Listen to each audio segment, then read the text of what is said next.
अपने स्टूडेंट्स हमारे पास एक्सरसाइज 1.3 और 1.3 में हमने डिस्कस करना है लिमिट्स के कॉन्सेप्ट को। 1.1 1.2 में हमने फंक्शंस को पढ़ा है और 1.3 1.4 में आपने लिमिट्स का कॉन्सेप्ट पढ़ना है।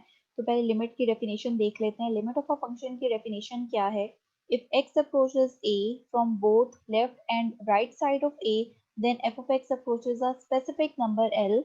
Here l is called the limit of f of x. Symbolically it is written as, आपके पास यहाँ पर कहा गया है कि आपका x जो है वो अप्रोच कर रहा है a को लेफ्ट साइड से भी और राइट साइड से भी। अगर ऐसा है तो आपका फंक्शन जो है एक स्पेसिफिक नंबर l को अप्रोच करने लगता है। ठीक है, अगर x अप्रोच करेगा a को तो आपका f of x जो है अप्रोच करने लगेगा l को। ठीक हो गया, ये कहा गया। उस l को क्या बोलेंगे? Limit of f of x बोलेंगे। यहाँ पर पहले जो एक बात समझने वाली है वो क्या है कि अप्रोच का क्या मतलब है।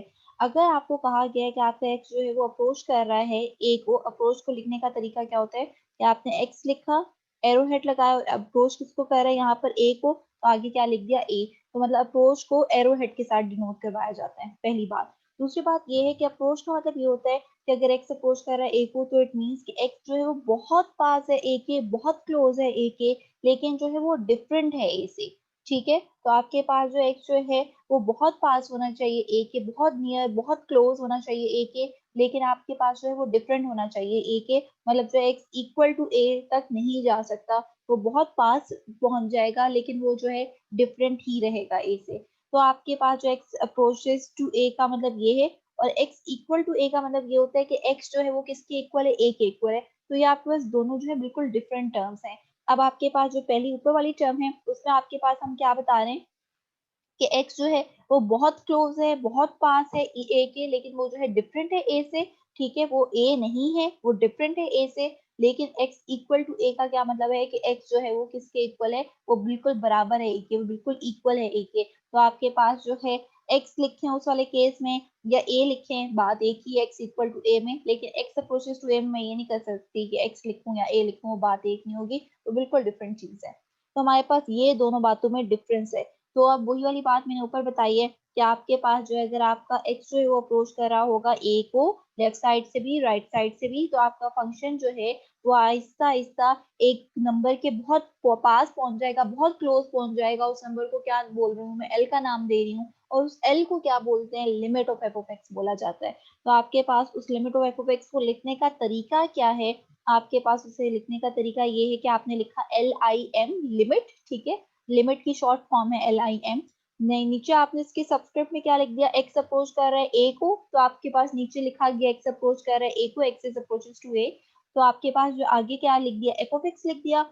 आंसर किसके इक्वल आ रहा है? एल के। इक्वालिटी के बाद आपने क्या लिख देना? एल लिख देना। इसे रीड आउट कैसे किया जाता है? As x approaches to a, limit of f of x is l. तो इसे रीड आउट कैसे करना है? As x approaches to a, limit of f of x is l. तो ये मेरा कॉन्सेप्ट है आपके पास लिमिट ऑफ अ फंक्शन का। इसे एक एग्जांपल लेकर भी समझ लेते हैं। आपके पास क्या है कि अगर गिवन है कि एक फंक्शन एक्स क्यूब के इक्वल है और आपका एक्स जो है अप्रोच कर रहा है टू को, और मैंने ये फाइंड आउट करना है कि अच्छा भाई एक्स तो अप्रोच कर रहा है टू को, लेकिन आपका फंक्शन किस वैल्यू को अप्रोच करना है आपने ये देखना है। तो उसके लिए पहले एक टेबल फॉर्म कर लेते हैं। अगर मैं एक टेबल फॉर्म कर रही हूँ तो उसमें यही है कि आपने जो एक्स की वैल्यूज ले लेनी है और उसके अकॉर्डिंग आप लोगों ने एफ ऑफ एक्स की वैल्यूज इवैल्यूएट कर लेनी है। ऊपर जो एक्स जिस वैल्यू को अप्रोच कर रहा है वो मैंने ऊपर डिफरेंट कलर में रेड में लिख दिए, ताकि आप लोग को पता चले कि मैं टू बिल्कुल भी नहीं ले रही। मैं सिंपली वो तमाम वैल्यूज ले रही हूँ लेफ्ट साइड से भी और राइट साइड से भी जो टू के बहुत पास वाली वैल्यूज हैं, लेकिन इसमें टू बिल्कुल भी इंक्लूडेड नहीं है। टू आपके पास एक डिफरेंट वैल्यू है, इसलिए मैंने उसे जो है ऊपर साइड पे लिख दिया। ठीक हो गया। अब आपके पास जब आप वैल्यूज लेना शुरू कर रहे हैं लेफ्ट साइड से, तो फॉर एग्जाम्पल आपने वैल्यू कहाँ ली? टू की एक लेफ्ट वाली वैल्यू ले ली। फॉर एग्जाम्पल टू के से पहले एक नंबर आता है वन, तो मैंने वन ले लिया। अब इस वन को मैं लेती जाऊंगी, बड़ा करती जाऊंगी, और कहाँ तक ले जाऊंगी? मैं इसे टू के बहुत पास ले जाऊंगी। ठीक है, तो आपने जो लेफ्ट वाली एक वैल्यू ली वन, अब क्या लिया उसके बाद? 1.5 1.8 1.9। मैं वैल्यूज लेती गई लेती गई लेती गई, और मैं इस वैल्यू को बहुत पास ले आई, बहुत क्लोज ले आई टू के। लेकिन ऑब्वियसली 1.9999 जो है अलग वैल्यू और टू एक अलग वैल्यू, तो टू के इक्वल बिल्कुल नहीं लिया, लेकिन मैं उससे लेफ्ट साइड से बहुत क्लोज ले आई हूँ टू के। सिमिलरली राइट साइड ऑफ 2 से मैं एक वैल्यू ले लेती हूँ 3। इस वैल्यू को मैं छोटा करती जाऊंगी करती जाऊंगी करती जाऊंगी और मैं इसे इतना छोटा ले जाऊंगी कर दूंगी कि वो बहुत पास पहुंच जाए 2 के। तो मैं अपनी वैल्यू को छोटा करती गई और मैं उसे बहुत पास ले आई 2 के, लेकिन मैंने उसे 2 के इक्वल बिल्कुल नहीं लिया। 2.0001 एक डिफरेंट वैल्यू है, 2 एक डिफरेंट वैल्यू है, तो इसलिए जो है मैंने जो है ऊपर 2 को एक डिफरेंट कलर में लिखा हुआ है और आपके पास जो है बाकी वैल्यूज जो है मैंने नीचे उसके साथ ले ली। आपको ये तो पता हो कि आपके पास वैल्यूज जो है बहुत पास पहुंच जानी चाहिए 2 के, लेकिन वो 2 के इक्वल बिल्कुल भी नहीं होनी चाहिए, इसलिए जो है मैंने इस तरह शो करवाया। अब जो एफ एक्स की वैल्यू इवेलुएट करनी है तो उसके लिए क्या है कि आपने अपने फंक्शन में इस एक्स की वैल्यू सब्स्टिट्यूट करते जाएं और एफ एक्स की वैल्यू जो है इवेलुएट करते जाएं। अगर एक्स की वैल्यू 1 है तो एफ एक्स की वैल्यू ऑब्वियसली 1 का क्यूब लूंगी तो 1 ही आता है, इसलिए एफ एक्स की वैल्यू आ गई। जब एक्स 1 है तो एफ एक्स की वैल्यू आ गई 1। अब आपके पास 1.5 एक्स की वैल्यू, तो ऑब्वियसली 1.5 का क्यूब लूंगी तो आंसर मिल गया 3.375। तो इस तरह मैंने तमाम एक्स के लिए अपनी वैल्यूज को इवेलुएट कर लिया। अब क्या है कि अब आपने जो दो बहुत पास वाली वैल्यूज है ना, जो लेफ्ट साइड से जो 2 के पास वाली वैल्यू है और जो राइट साइड से जो 2 के पास वाली वैल्यू है एफ ऑफ एक्स वाली, उसे देख लेते हैं। यहाँ पर 7.9988 है। अगर मैं इस वैल्यू को राउंड ऑफ करूं तो मेरे पास आंसर आ रहा है 8। अगर मैं 8.0012 को राउंड ऑफ करूं तो मेरे पास तब भी आंसर आ रहा है 8। इट मीन्स कि जब मैं इन दोनों वैल्यूज को राउंड ऑफ करूं तो मेरे पास क्या आंसर मिल रहा है, 8 मिल रहा है। तो इस बात का मतलब ये है कि मेरे पास जब x अप्रोच कर रहा था 2 को, तो मेरा फंक्शन जो है वो किसको अप्रोच कर रहा है, 8 को अप्रोच कर रहा है। तो इसी बात को अगर मैं लिमिट वाली फॉर्म में लिख रही हूँ तो कैसे लिखूंगी, लिमिट लिखा, सबस्क्रिप्ट में क्या आ गया, x अप्रोच कर रहा था 2 को वो लिख दिया, आगे एफ ऑफ एक्स आ गया, इक्वलिटी का साइन, आंसर किसके इक्वल आ रहा था, 8 के इक्वल आ रहा था, इसलिए मैंने आंसर किसके इक्वल लिख दिया, 8 के इक्वल लिख दिया। तो ये आपके पास किसका कॉन्सेप्ट आ गया, मेरे पास लिमिट ऑफ अ फंक्शन का कॉन्सेप्ट आ गया। इसी चीज को एक दफा फिर से जो है मैं बाय फिगर एक्सप्लेन कर देती हूँ कि आपके पास कोई ए है, एक्स जो है लेफ्ट साइड से भी इस ए को अप्रोच कर रहा है, एक्स जो है राइट साइड से भी इस ए को अप्रोच कर रहा है। तो अगर ऐसा है तो आपका फंक्शन जो होता है वो एक नंबर के बहुत पास जाने लगता है, बहुत क्लोज पहुंच जाता है। उस नंबर को यहाँ पर किसका नाम दे रहे हैं, एल को नाम दे रहे हैं, मतलब ये कि जो फंक्शन जो है वो अप्रोच करने लगता है एल को। तो वही वाली बात कि एज एक्स, जैसे जैसे आपका ए जो एक्स है वो ए के बहुत पास जाता जा रहा है, दोनों तरफ से, लेफ्ट साइड से भी राइट साइड से भी, तो आपका फंक्शन जो है एक वैल्यू एल के बहुत पास पहुंच जाता है। उस वैल्यू एल को यहाँ पर एल का नाम दे रहे हैं, उस एल को बोला क्या जाता है, limit of f of x बोला जाता है। तो ये आपका सारा कॉन्सेप्ट है। अब अगर थ्योरम्स पर चलते हैं तो थ्योरम में मेरे पास क्या है, थ्योरम में मेरे पास जो है मैंने लेट कर लिया कि भाई दो फंक्शंस हैं, एक फंक्शन एफ ले लिया, एक फंक्शन जी ले लिया। जब मैं फंक्शन एफ के ऊपर लिमिट अप्लाई कर रही हूँ तो मैंने ले लिया फॉर एग्जांपल उसका आंसर किसके इक्वल आ रहा है, एल के इक्वल आ रहा है। और इसी तरह अगर फॉर एग्जांपल मैं फंक्शन जी के ऊपर लिमिट अप्लाई कर रही हूँ तो उसका आंसर किसके इक्वल आ रहा है, एम के इक्वल आ रहा है। कि मैंने सपोज कर ली सारी बातें।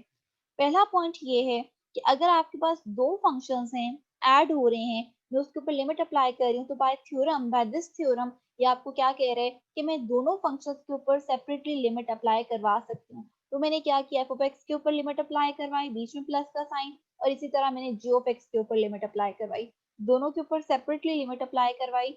एफ ऑफ एक्स का आंसर क्या आता है जब लिमिट अप्लाई करवाते हैं, एल, बीच में प्लस का साइन था तो प्लस का साइन आ गया, और जी ऑफ एक्स का आंसर क्या आता है, एम, तो इसलिए एम लिख दिया।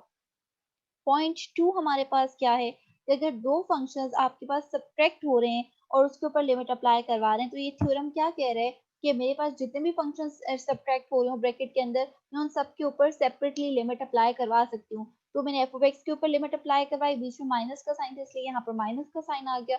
इसी तरह मैंने जी ऑफ एक्स के ऊपर लिमिट अप्लाई करवाई, तो मैं एफ ऑफ एक्स के ऊपर लिमिट अप्लाई करवा रही हूँ, आंसर मिल रहा है एल, बीच में माइनस का साइन, और जब जी ऑफ एक्स के ऊपर लिमिट अप्लाई करवा रही हूँ तो आंसर मिल रहा है एम। तो ये मेरा सेकेंड पॉइंट हो गया। थर्ड पॉइंट इज कि अगर मेरा फंक्शन किसी के कांस्टेंट के साथ मल्टीप्लाई हो रहा है, के का मतलब ये है कि कांस्टेंट है, ठीक है, कांस्टेंट कुछ भी हो सकता है, कोई भी कांस्टेंट, 1/2, 3, 4, 5, कोई भी वैल्यू है आपके पास, कोई भी नंबर है, पॉइंट्स में, फ्रैक्शन में, सिंपल कोई नंबर है, बस कांस्टेंट होना चाहिए। तो उसे क्या कर सकते हैं, बाय दिस थ्योरम, ये क्या कह रहा है कि मैं उसे बाहर निकाल सकती हूँ, लिमिट से बाहर लिख सकती हूँ, और लिमिट सिर्फ किसके ऊपर अप्लाई कर देंगे, फंक्शन के ऊपर अप्लाई कर देंगे। तो आपके पास जो है कांस्टेंट बाहर लिख दिया गया, बाकी मैंने जो है फंक्शन के ऊपर लिमिट अप्लाई करवा दी, जो मैं फंक्शन के ऊपर लिमिट अप्लाई करवा रही हूँ आंसर क्या मिलेगा, एल, इसलिए फाइनल आंसर क्या इवेलुएट हो गया, के एल। ये मेरा फाइनल आंसर इवेलुएट हो गया। तो ये आपके पास थर्ड पॉइंट है कि अगर फंक्शन जो है किसी कांस्टेंट के साथ मल्टीप्लाई हो रहे हैं तो कांस्टेंट को लिमिट से बाहर लिखा जा सकता है, और लिमिट से सिंपली किसके ऊपर अप्लाई करवा दी, फंक्शन के ऊपर अप्लाई करवा दी।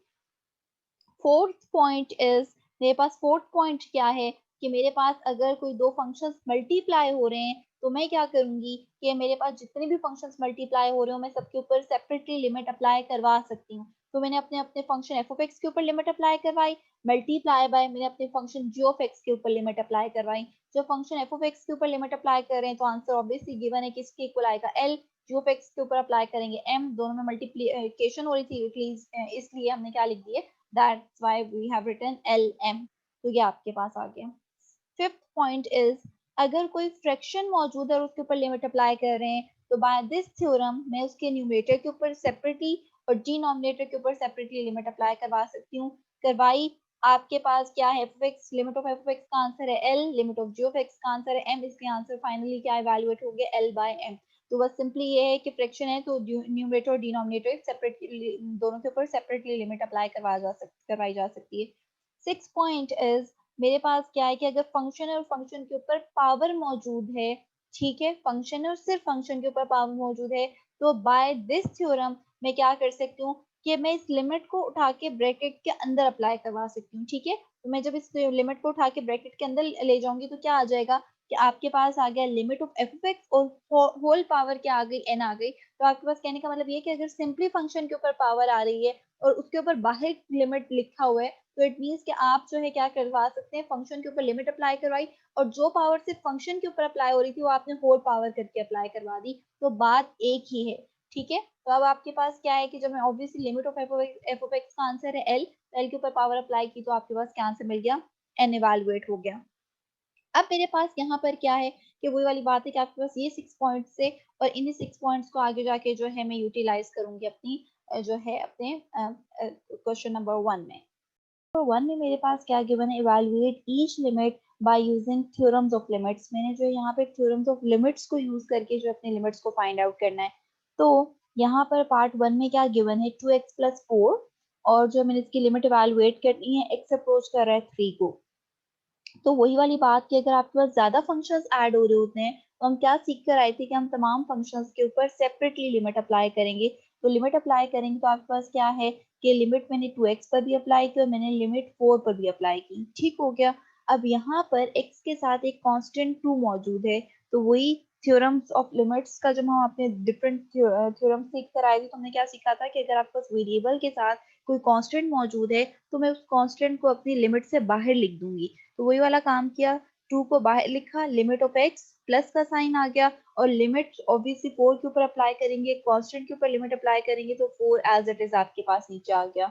एक्स की जगह पे 3 सब्स्टिट्यूट करवाया क्योंकि एक्स अप्रोच कर रहा है 3 को, इट मींस कि आपने एक्स की जगह पे 3 सब्स्टिट्यूट करवाना है।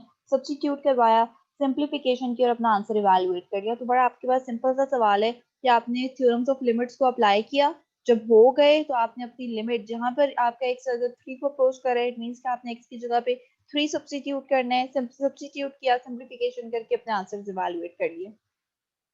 पार्ट 2 में मेरे पास गिवन है लिमिट एक्स अप्रोच कर रहा है 1 को और आपके पास सवाल में क्या ब्रैकेट के अंदर क्या लिखा है, 3x² माइनस 2x+4। अब वही वाली बात कि मेरे पास जितनी भी टर्म्स हैं, जितनी भी टर्म्स ऐड और सब्ट्रैक्ट हो रही है, मैं सबके ऊपर सेपरेटली लिमिट अप्लाई करूंगी। तो 3x² के ऊपर लिमिट अप्लाई करेंगे, फिर माइनस का साइन, 2x के ऊपर लिमिट अप्लाई की, प्लस का साइन था तो प्लस का साइन आ गया, 4 के ऊपर लिमिट अप्लाई की। अब मेरे पास क्या है कि मेरे पास 3 कांस्टेंट है तो मैं 3 को बाहर लिखूंगी लिमिट से, इस तरह 2 कांस्टेंट है 2 को बाहर निकाल देते हैं। 4 कांस्टेंट है लेकिन 4 के साथ कोई वेरिएबल नहीं मेंशन, बस इसका मतलब ये है कि आपने सिंपली जब लिमिट अप्लाई कर रहे हैं किसी भी कांस्टेंट पर तो वही कांस्टेंट आपको क्या मिल जाता है, वापस मिल जाता है। 4 के ऊपर लिमिट अप्लाई करेंगे तो रिजल्ट 4 ही मिलेगा। तो आगे जाके क्या है, 3 बाहर निकला, लिमिट अप्लाई की x² पर, माइनस का साइन 2 बाहर लिखा, लिमिट अप्लाई कर रहे हैं x पर और आगे जाके क्या आ गया, +4 आ गया। जितने थ्योरम्स अप्लाई हो सकते थे करवा दिए। अब आपके पास यही है कि जहां जहां पर एक्स आ रहे हैं वहां पे 1 सब्स्टिट्यूट करेंगे, 1 सब्स्टिट्यूट किया, सिंप्लीफिकेशन की और सिंप्लीफिकेशन करके अपना आंसर इवैल्यूएट कर लिया हमने 5। Third part is limit x approach कर रहा है 3 को, अंडर रूट के अंदर लिखा हुआ है x² प्लस x+4। इसे सॉल्व करने के दो तरीके हो सकते हैं। एक ये है कि आपने सिंपली क्या किया कि आपके पास स्क्वायर रूट के अंदर जहां जहां पर x मौजूद है आपने जो है x को क्या सब्स्टिट्यूट करवा देना है, x अप्रोच कर रहा है 3 को, इट मींस कि आपने x को सब्स्टिट्यूट करवा देना है 3।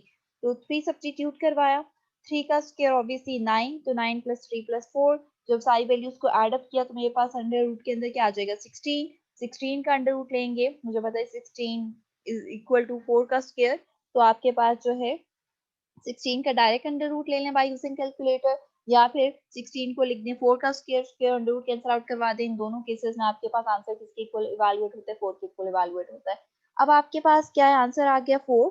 इसका एक तरीका ये है इसे सॉल्व करने का, दूसरा तरीका ये है कि मैं अपने जो है जब थ्योरम्स पढ़कर आई थी उसका लास्ट पॉइंट था 6-1, जिसमें ये था कि अगर फंक्शन के ऊपर पावर है और बाहर लिमिट लिखी हुई है तो आप क्या कर सकते हैं, उस लिमिट को अपने जो है फंक्शन के ऊपर अप्लाई करके होल पावर अप्लाई कर सकते हैं। वही वाली बात कि आपके पास अंडर रूट का मतलब ये होता है कि अंडर रूट लिखें, या फिर आपने क्या कर दी, पूरी टर्म के ऊपर पावर अप्लाई करवा दी 1/2, बात एक ही है।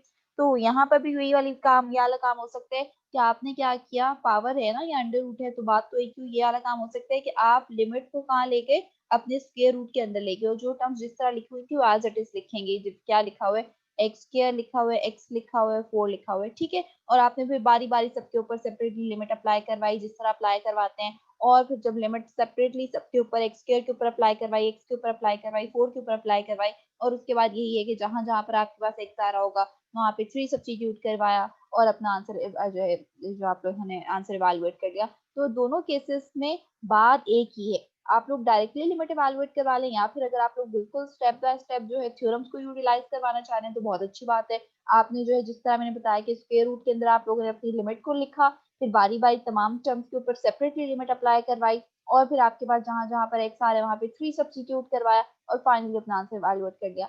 या फिर आप लोग इन्हीं स्टेप्स पर कर लें जो मैंने आप लोगों को यहाँ पर बताए हुए हैं। नाउ फोर्थ पार्ट इज, मेरे पास फोर्थ पार्ट में क्या गिवन है, लिमिट एक्स अप्रोच कर रहे हैं 2 को, दो वैल्यूज आपस में मल्टीप्लाई हो रही हैं, तो वही वाले बात कि अगर आपके पास फंक्शंस आपस में या टर्म्स आपस में मल्टीप्लाई हो रही हो तो मैं सारी टर्म्स के ऊपर सेपरेटली लिमिट अप्लाई करवा सकती हूँ। एक्स के ऊपर सेपरेटली लिमिट अप्लाई करवाऊंगी, बीच में मल्टीप्लीकेशन का साइन, और सिमिलरली मैंने जो है under root x square minus 4 के ऊपर लिमिट अप्लाई करवा दी। अब क्या है कि जब मैं ऑब्वियसली लिमिट अप्लाई करवा दी तो अब सिंपली ये है कि जहां जहां पर एक्स आ रहा है वहां पे क्या सब्स्टिट्यूट करवाना है, 2 सब्स्टिट्यूट करवाना है। 2 सब्स्टिट्यूट करवाया, 2 का स्क्वायर 4, ऑब्वियसली स्क्वायर रूट के अंदर आ गया 4 माइनस 4, 4 माइनस 4 कैंसिल आउट होंगे, क्या मिलेगा, 0 मिलेगा। फाइनली आपका आंसर किसके इक्वल आ गया, 0 के इक्वल इवैल्यूएट हो गया। फिफ्थ पार्ट इज, मेरे पास एक्स अप्रोच कर रहा है 2 को, वही वाला पार्ट है, बड़ा सिंपल सा लाइंस पर हो रहा है, आप लोग को सॉल्व करवाने की जरूरत ही नहीं है, बल्कि ये कि दो वैल्यूज हैं, बीच में सब्ट्रैक्शन का साइन है, सब्ट्रैक्ट हो रही हैं, मैं दोनों वैल्यूज के ऊपर सेपरेटली लिमिट अप्लाई करवा रही हूँ। सेपरेटली लिमिट अप्लाई करवाने के बाद यही है कि अब आपके पास जहां जहां पर एक्स आ रहा है वहां पे 2 सब्स्टिट्यूट किया, सिंप्लीफिकेशन की, और अपना आंसर इवैल्यूएट कर लिया विच इज 0। सिक्स पार्ट जो है आपके पास, उसमें हमारे पास गिवन है कि मेरे पास एक फ्रैक्शन मौजूद है, उस फ्रैक्शन में यही है कि मैं न्यूमरेटर, आपके पास अगर फ्रैक्शन मौजूद होता है तो यही है ना कि आप जो है न्यूमरेटर के ऊपर सेपरेटली लिमिट अप्लाई करवा सकते हैं, डिनोमिनेटर के ऊपर सेपरेटली लिमिट अप्लाई करवा सकते हैं। दोनों के ऊपर मैंने सेपरेटली लिमिट अप्लाई करवाई, करवाने के बाद ये है कि आपके पास यहाँ पर एक्स अप्रोच कर रहे हैं -2 को, और अंदर ब्रैकेट के अंदर क्या लिखा है 2x³ + 5x, और इसी तरह ब्रैकेट के अंदर नीचे आपके पास क्या लिखा हुआ है, डिनोमिनेटर में 3x - 2, मतलब आपके पास टर्म्स ऐड सब्ट्रैक्ट हो रही है फर्दर ब्रैकेट के अंदर, तो मैं सारे सबके ऊपर सेपरेट लिमिट अप्लाई करवा सकती हूँ। साथ ही जो कांस्टेंट थे वो मैंने कहाँ लिख दिए, लिमिट से बाहर लिख दिए, तो मैंने दोनों प्रॉपर्टीज जो है साथ ही अप्लाई करवा दी कि जो टर्म्स ऐड सब्ट्रैक्ट हो रही है सबके ऊपर फर्दर लिमिट अप्लाई करवाइए, और साथ ही जो वेरिएबल के साथ जो कांस्टेंट आ रहे थे वो मैंने लिमिट से बाहर लिख दिए, ऊपर भी न्यूमरेटर में भी और डिनोमिनेटर में भी। अब यही है कि जहां जहां पर एक्स आ रहे हैं वहां पे क्या सब्स्टिट्यूट करवाएंगे, -2, तो -2 सब्स्टिट्यूट करवाया, ऑब्वियसली -2 का क्यूब लेंगे, -8 आ जाएगा, 5 को -2 से मल्टीप्लाई करवाया, -10, 3 को -2 से मल्टीप्लाई करवाया, -6, सारी वैल्यूज को ऐड सब्ट्रैक्ट किया, तो मेरे पास क्या आ गया, -26 बाय -8, माइनस से कैंसिल आउट हुआ, 26 और 8 कैंसिल आउट हो सकते हैं, सिंप्लीफिकेशन हो सकती है फ्रैक्शन की, ऑब्वियसली 2 के साथ दोनों वैल्यूज डिवाइड हो रही हैं, सिंप्लीफिकेशन की, तो आंसर किसके इक्वल आ गया, 13/4। तो ये मेरा बड़ा सिंपल सा पार्ट है क्वेश्चन नंबर 1, जिसमें आप सिंपली थ्योरम्स अप्लाई कर रहे हैं, जो आपके पास थ्योरम्स अप्लाई हो सकते हैं, जहां जोन जोन से पॉइंट्स वो अप्लाई किए, अप्लाई करने के बाद जहां पर आपका एक्स जो है, जो फॉर एग्जांपल 2 को अप्रोच करे, 2 सब्स्टिट्यूट करवा दिए, 3 को अप्रोच करे तो एक्स की जगह 3 सब्स्टिट्यूट करवा के बिल्कुल बेसिक सिंप्लीफिकेशन करके अपना आंसर इवैल्यूएट कर लिया।